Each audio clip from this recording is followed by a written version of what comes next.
Hello friends, எல்லோரும் எப்படி இருக்கீங்க? இது டெலிவரிக்காக எங்கள் மாமி இங்கே வந்தாங்கல்ல, அப்போது இது எங்களுக்கு மட்டும் எடுத்துகிட்டு வந்தது. இன்னும் இதே போல் அவளுக்கும் அவங்க பங்கு பாதி கொடுத்துருக்காங்க. இது எனக்கு தந்த பங்கு. எங்கள் பிள்ளைங்களுக்காக நிறைய snacks and fruits and vegetables எல்லாம் எடுத்துகிட்டு வந்தாங்க. ஊர்லேருந்து வரும்போதே எங்களுக்கு ஜாலியாக தான் இருக்கும்.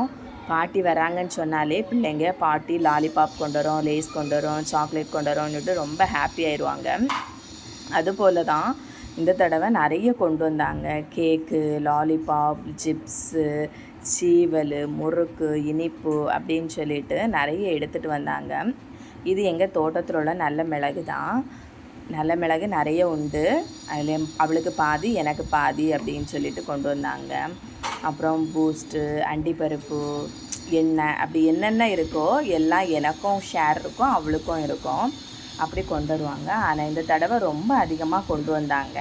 ரொம்ப ஹாப்பியாக இருந்துச்சு. இந்த கிழங்கை கண்ட உடனே மீனுக்கு ஞாபகம் தான் வந்தது. மீனும் கிழங்கும் வச்சு சேர்த்து சாப்பிட்டா அவ்வளோ டேஸ்ட்டாக இருக்கும்.